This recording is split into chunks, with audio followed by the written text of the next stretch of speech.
साफ़ पीने का पानी नहीं, साफ़ पीने का पानी तो छोड़ो, सीवर का मिक्स पानी पीने को मजबूर हो रहे हैं। और आप विकसित भारत कर रहे हैं, विकसित। भजन लाल के बाद उस वक्त काम हुए पूरे हरियाणा के लोग जानते हैं, आदमपुर के लोग भी जानते हैं, विकास भी हुआ, नौकरियां भी लगी, खूब लगी। लेकिन उनके जाने के बाद जिस तरीके से कुलदीप बिश्नोई यहाँ से बनते रहे, उनकी पत्नी बनती रही और अब उनके बेटे, ये आदमपुर हल्का लगातार तो पिछड़ा जा रहा है। इसकी मूल वजह क्या मानते हैं?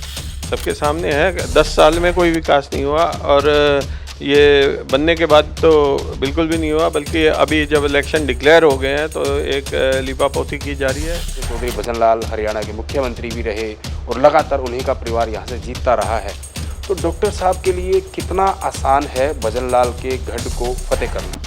उन्होंने कोई काम की तरफ ध्यान नहीं दिया, लोगों की तरफ ध्यान नहीं दिया। भजन लाल जी से रात को कोई 12-1 बजे भी मिल लेते थे, ये दिन में 10-11 बजे से पहले अप्रोचेबल नहीं थे, जो लोग बता रहे हैं। दोस्तों नमस्कार, मैं हूं सुरेंद्र नैन और इस वक्त हम हिसार ज़िले की आदमपुर विधानसभा में हैं और मेरे साथ आप देख सकते हैं कांग्रेस के वरिष्ठ नेता डॉक्टर संजय जौहर जी हैं। और अगर डॉक्टर साहब के बारे में बात की जाए, अगर इनके पैसे की बात की जाए तो करीब पिछले 30-32 सालों से जो रोहतक पीजीआई है वहाँ पर ये सेवाएं दे रहे हैं। और अगर राजनीतिक जीवन की बात की जाए तो जो चौधरी मनीराम गोदारा जी रहे हैं उनके ये ध्योते हैं, यानी कि इनके नाना जी वो थे। और मनीराम गोदारा जी का हरियाणा की राजनीति में बहुत बड़ा प्रभाव रहा है और बहुत उन्होंने जो है वो कहीं न कहीं हरियाणा में इस तरह के काम किए थे। आज भी उनके जो काम, आज भी उनकी चीज़ें जो है वो गिनाई जाती है जब जब पुराने राजनेताओं का जिक्र आता है। अब मसला है विधानसभा का चुनाव, तो डॉक्टर साहब ने जो है एक बार फिर चुनावी ताल ठोक दी है और लगातार लोगों के बीच जा रहे हैं।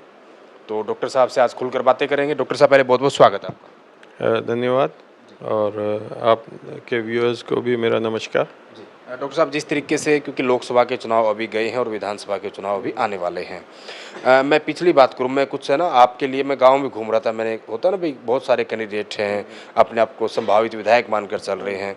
तो लोग, जब आपके बारे में मैंने वर्जन लिया लोगों का, तो कहीं ना कहीं ये कहा कि डॉक्टर साहब अच्छे आदमी हैं, ईमानदार हैं, लेकिन 2019 में थोड़ा सा भटक गए थे, विचलित हो गए थे, क्योंकि वो जिस पार्टी में गए थे वो पार्टी कहीं ना कहीं हमारे खिलाफ की है। यानी कि जाहिर सी बात है, किसान वर्ग, किसान परिवार, आप भी किसान परिवार से आते हैं। लेकिन अब जो डॉक्टर साहब कहीं ना कहीं जिस गाड़ी में सवार हुए हैं, जिस पार्टी में सवार हुए हैं, वो पार्टी कहीं ना कहीं किसानों की, मजदूरों की और आम लोगों की कहीं ना कहीं बात करती है। अब पार्टी में आप आगे हैं, बड़ी पार्टी है, बहुत सारे संभावित उम्मीदवार हैं, तो डॉक्टर संजय जौहर अपनी उम्मीदवारी औरों के मुकाबले ज़्यादा मजबूत कैसे मानते हैं? देखिए, जो आप कह रहे हैं कि भाई पहले दूसरी पार्टी में चले गए थे, उस वक्त जितने भी आप हिसार क्षेत्र के देख लो, उस वक्त सब के सब तकरीबन वो उनके भारतीय जनता पार्टी की जो राष्ट्रवाद की नीति से प्रभावित होकर उधर गए थे। लेकिन आहिस्ते आहिस्ते सबको एहसास हो गया कि वो सब एक दिखावा था और उनका राष्ट्रवाद से छोड़ो, उनका इन चीज़ों से कोई ज़्यादा नाता नहीं था। और वो आप देख रहे हो कि आदमपुर और जिस सारा जो क्षेत्र है, सारा ग्रामीण क्षेत्र है, सारे किसान वर्ग के लोग हैं, किसान मजदूर। तो 19 के बाद जब ये किसानों पे जो दमनकारी नीतियां अपनाई गई, जिसमें किसानों को आपने देखा था कि 700 से ज़्यादा लोगों की शहादत हुई, 1 साल से ऊपर वहाँ पे बैठे रहे। कोरोना काल में जब सारी दुनिया अपने अपने घरों में बंद थी, उसमें किसान आंदोलन के तौर पे वहाँ पे बॉर्डर पे बैठे थे। तो उस वक्त लांदड़ी टोल है यहाँ पे हमारे पिताजी वहाँ पे धरने पे बैठते थे और मैं भी आते जाते वहाँ पे जब भी आता था तो मैं भी घंटा वहाँ पे बैठ के जाता था। तो उस वक्त मुझे ये लगा था कि भाई मेरी जगह वहाँ पे नहीं है, मेरे को अपने किसान भाइयों के साथ, अपने ग्रामीणों के साथ बैठने का इधर ही है मेरी जगह, इधर ही बैठना चाहिए। ठीक है, आपने उस वक्त सोचा कि कहीं ना कहीं जिस तरीके से आप वहाँ भी लोगों की सेवाएं कर रहे हैं, और जब भी मैं लोगों से बात कर रहा था, मतलब ये जो बातें ना, वो लोग जो कहते हैं आत्मा से, वो बातें हैं कि भाई डॉक्टर साहब यहाँ से जो कोई देखो कहीं न बीमारी किसी को एक्सीडेंट को दिखती है, हर किसी के जीवन में आती है किसी भी तरीके से, तो सहयोग की बड़ी अपेक्षा होती है। और मैं चंडीगढ़ पीजीआई की बात करूँ या रोहतक पीजीआई की बात करूँ या फिर अन्य किसी बड़े हॉस्पिटल की, वहाँ पर मरीजों की क्योंकि बहुत ज़्यादा भार है, वहाँ पे बहुत ज़्यादा प्रेशर है, बहुत सारे लोग वहाँ रहते हैं, तो पेशेंट की फिक्र कैसे हो, उसका इलाज ठीक तरीके से कैसे मिले, इस अपेक्षा से जब जब यहाँ के लोगों ने आपको फ़ोन किया है तो लोगों ने कहा है कि हमारी सुनवाई हमेशा डॉक्टर साहब ने की है, यानी कि लोग इस बारे में आपकी कहने की प्रशंसा करते हैं। लेकिन मैं आदमपुर की बात करूं जहां आपने ताल ठोकी है, हरियाणा में 2-3 गढ़ हैं, उनमें से एक गढ़ आपका आदमपुर भी है। जिस तरीके से चौधरी भजन लाल हरियाणा के मुख्यमंत्री भी रहे और लगातार उन्हीं का परिवार यहाँ से जीतता रहा है, तो डॉक्टर साहब के लिए कितना आसान है भजन लाल के गढ़ को फतेह करना? देखो, भजन लाल जी का बहुत बड़ा नाम था। आप ये मत कहिए कि आदमपुर उनका गढ़ था, भजन लाल जी का तो पूरा हरियाणा गढ़ था। वो 2-3 जगह से और करनाल से भी जीते थे, फरीदाबाद से भी जाके जीते थे। तो वो दौर ऐसा था कि उनकी जो शख्सियत थी वो एक अलग किस्म की थी जिसका कोई मैच नहीं था। अब वो जो लीगेसी आप कह लो, वो उनके नाम की जो था 20-25 साल तक तो चला, लेकिन उनके बाद जो आए, कुलदीप जी आए, भव्य आए, या और भी बीच में कोई आए थे इनके परिवार के सदस्य, उन्होंने कोई काम की तरफ ध्यान नहीं दिया, लोगों की तरफ ध्यान नहीं दिया। भजन लाल जी से रात को कोई 12-1 बजे भी मिल लेते थे, ये दिन में 10-11 बजे से पहले अप्रोचेबल नहीं होते जो लोग बता रहे हैं। तो ये राजनीति एक ऐसी चीज़ है प्रजातंत्र में कि आप जब अपना प्रतिनिधि चुनते हो तो प्रतिनिधि लोगों के बीच में जाके कहता है कि मैं आप लोगों के काम आऊँगा, आप लोगों के दुख दर्द में, आपके सारे विकास कार्यों में, आपको नौकरियों में, आपकी कोई भी समस्या हो उसका समाधान करने आऊँगा।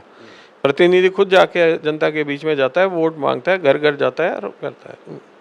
अब प्रतिनिधि जब बन जाता है और लोग उससे मिल ही ना पाए तो काम का कहाँ से कहेंगे, काम होंगे कैसे? तो लोगों की समस्या ये है कि भाई वो उनसे मिल ही नहीं पाते, अप्रोचेबल नहीं है, आते नहीं है, दिल्ली रहते हैं, बाहर रहते हैं। लोग ये बात डॉक्टर साहब, लोग ये बात खुल के कहते हैं, जब चुनाव आता है तो यहाँ आ जाते हैं, चुनाव के बाद ना तो उनका टेलीफोन मिलता है, ना उनसे बात हो पाती है। तो मतलब क्या मानते हैं, चौधरी भजन लाल के बाद उस वक्त काम हुए, पूरे हरियाणा के लोग जानते हैं, आदमपुर के लोग भी जानते हैं, विकास भी हुआ, नौकरियां भी लगी, खूब लगी। लेकिन उनके जाने के बाद जिस तरीके से कुलदीप बिश्नोई यहाँ से बनते रहे, उनकी पत्नी बनती रही और अब उनके बेटे, ये आदमपुर हल्का लगातार जो पिछड़ा जा रहा है, इसकी मूल वजह क्या मानते हैं? क्योंकि कुलदीप बिश्नोई तो ये कह रहे कि हम विपक्ष में रहे इसलिए काम नहीं करा पाए। देखिए, मूल वजह सिर्फ यही है, जनप्रतिनिधि। लोग किसके पास जाएंगे? लोग जाएंगे अपने प्रतिनिधि के पास जाएंगे जो आया था कि भाई मैं आपके काम कराऊंगा, लोग तो वहाँ तक जाएंगे। लोग दूसरे हलके का जो प्रतिनिधि होगा वो अपने हलके का काम कराएगा। मंत्री होगा तो वो देखेगा सारे का, मंत्री के पास उनका कोई हलके का प्रतिनिधि जाके काम करवाने के लिए दरखास्त देगा या कहीं पे देगा, तभी तो काम होंगे।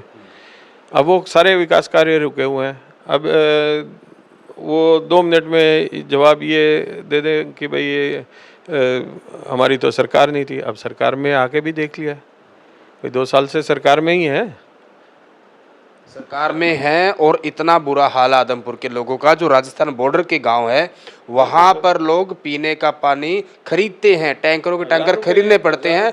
और मैं आदमपुर की बात करूं जिसके नाम पे विधानसभा है, वहां पर सीवर का जो गंदा पानी है जो मिला होता है वो दूषित पानी पी रहे हैं, वो पीने को मजबूर हो रहे हैं। आज के दौर में अगर ये जो मूलभूत सुविधाएं हैं 75 साल से ज़्यादा हो गए हैं, अपन शताब्दी की तरफ बढ़ रहे हैं और अभी तक साफ पीने का पानी, आप विकसित भारत की बात कर रहे हो, ग्रामीण क्षेत्रों में जाके देखेंगे साफ पीने का पानी नहीं।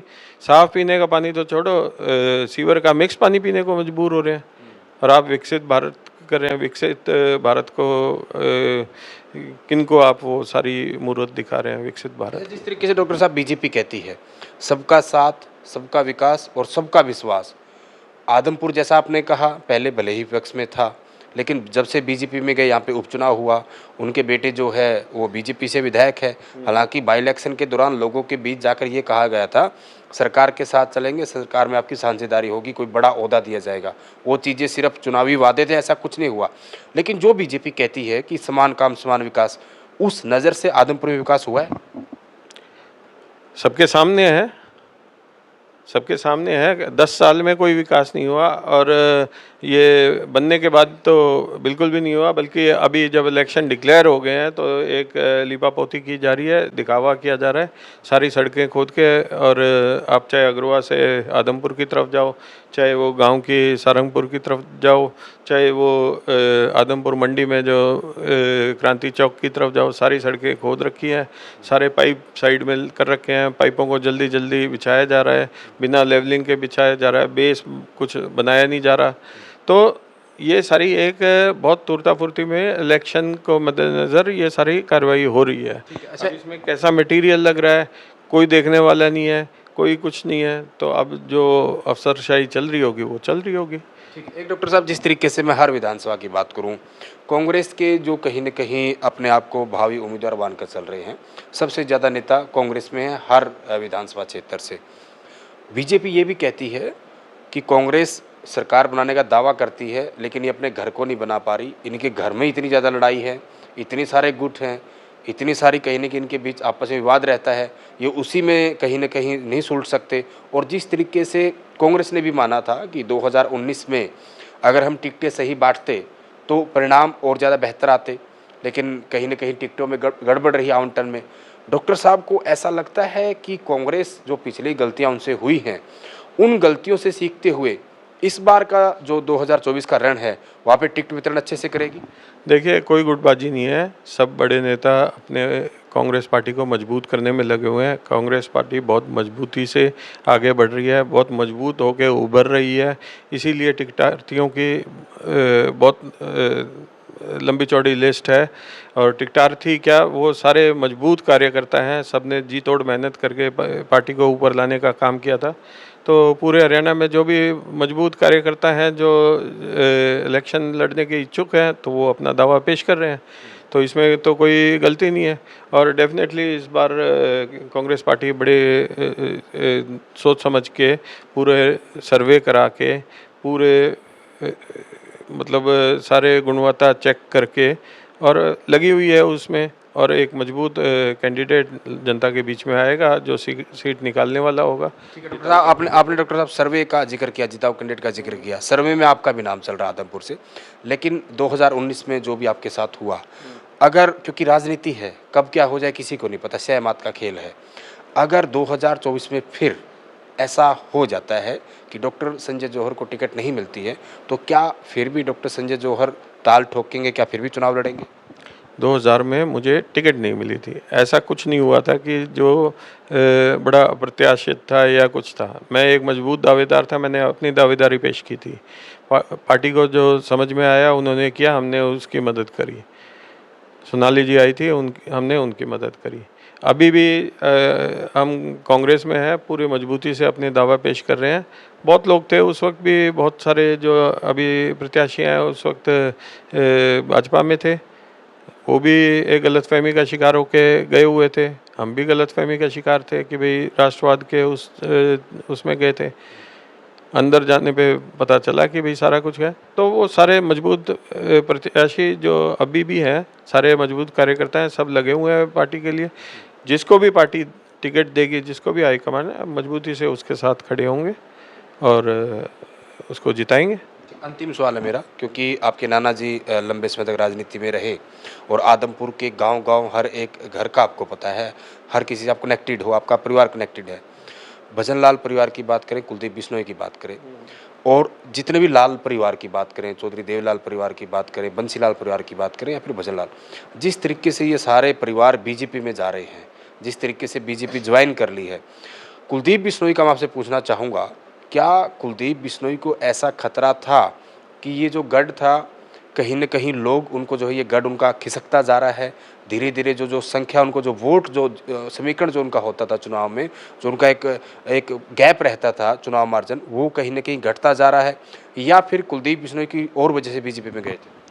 देखो, मुझे नहीं पता क्या वजह रही होगी, और ऑब्वियसली महत्वाकांक्षा तो रही होगी, और उन्होंने क्या सोचा क्या नहीं, ये तो या तो भाजपा जानती है या कुलदीप जी जानते हैं वो किस वजह से गए थे।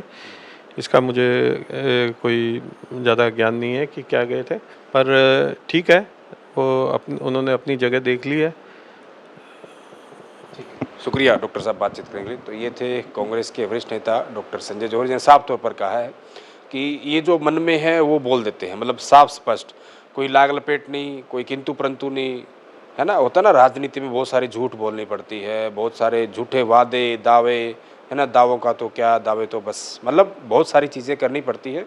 लेकिन डॉक्टर साहब ने बड़े ठीक तरीके से माना, और ये हर इंटरव्यू में जब ये लोगों से बातचीत करते हैं, पत्रकारों से, तो ये बात मानते हैं कि 2019 में ये क्यों बीजेपी में गए थे, और जब किसान आंदोलन हुआ, सारी की सारी चीज़ें हुई, जो इनको एहसास हुआ कि जो बाहर से दिख रहा था वैसा नहीं है, तो तुरंत इन्होंने कहीं न कहीं बीजेपी को छोड़ा, और ये लगातार भी कांग्रेस में हैं।